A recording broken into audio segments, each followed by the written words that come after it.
નમસ્કાર, star India TV ન્યૂઝમાં આપનું હાર્દિક સ્વાગત છે। હું છું હેમલતા ત્રિવેદી। આપ જોઈ રહ્યા છો સ્ટાર ઇન્ડિયા ટીવી ન્યૂઝ, સત્યની વાતે સત્યની સાથે। જાલોદ કેળવણી મંડળ ખાતે સરસ્વતી માતાની પ્રતિમા સ્થાપના। જાલોદ કેળવણી મંડળના શૈક્ષણિક પ્રાંગણમાં વિદ્યાની દેવી સરસ્વતી માતાની પવિત્ર પ્રતિમા વિધિવત રીતે સ્થાપિત કરવામાં આવી હતી। આ પ્રતિમા સ્વર્ગીય કનુભાઈ પટેલના સ્મરણાર્થે તેમના પુત્ર પ્રિતેશ કે પટેલ તથા તેમના પરિવારજનો દ્વારા ભાવપૂર્વક સ્થાપિત કરવામાં આવી છે।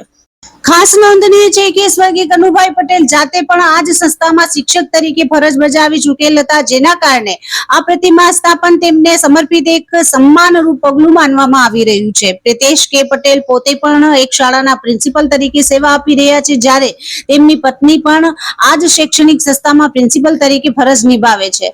આ રીતે આખું પરિવાર શિક્ષણ ક્ષેત્રે સાથે જોડાયેલ હોવાથી તેમની શિક્ષણ પ્રત્યેની લાગણી અને સમર્પણ સ્પષ્ટપણે જોવા મળે છે। આ પ્રતિમા એવી જગ્યા પર સ્થાપિત કરવામાં આવી છે કે સ્કૂલમાં પ્રવેશ કરતા જ વિદ્યાર્થીઓ, શિક્ષકો અને આગંતુકોને સરસ્વતી માતાના પવિત્ર દર્શન થાય છે, જેનાથી શૈક્ષણિક વાતાવરણમાં આધ્યાત્મિકતા અને સંસ્કારનું સંમિશ્રણ સર્જાય છે। આ પ્રસંગે ધાર્મિક વિધિઓ સાથે પૂજા અર્ચના કરવામાં આવી અને મંત્રોચ્ચાર સાથે પ્રતિમાનું સ્થાપન કાર્ય પૂર્ણ થયું। શૈક્ષણિક પ્રાંગણમાં સરસ્વતી માતાની પ્રતિમા સ્થાપિત થવાથી વિદ્યાર્થીઓમાં જ્ઞાન પ્રત્યેની ભાવના મજબૂત બનશે અને સંસ્કાર તથા શિક્ષણનું મહત્વ વધુ ઉજાગર થશે, એવી લાગણી ઉપસ્થિતિઓએ વ્યક્ત કરી હતી। આ કાર્યક્રમમાં કેળવણી મંડળના આગેવાનો, શિક્ષકો તથા સ્થાનિક નાગરિકો મોટી સંખ્યામાં ઉપસ્થિત રહ્યા હતા। Star India TV news Jhalod reporter Pankajbhai Pandit, જિલ્લા દાહોદ।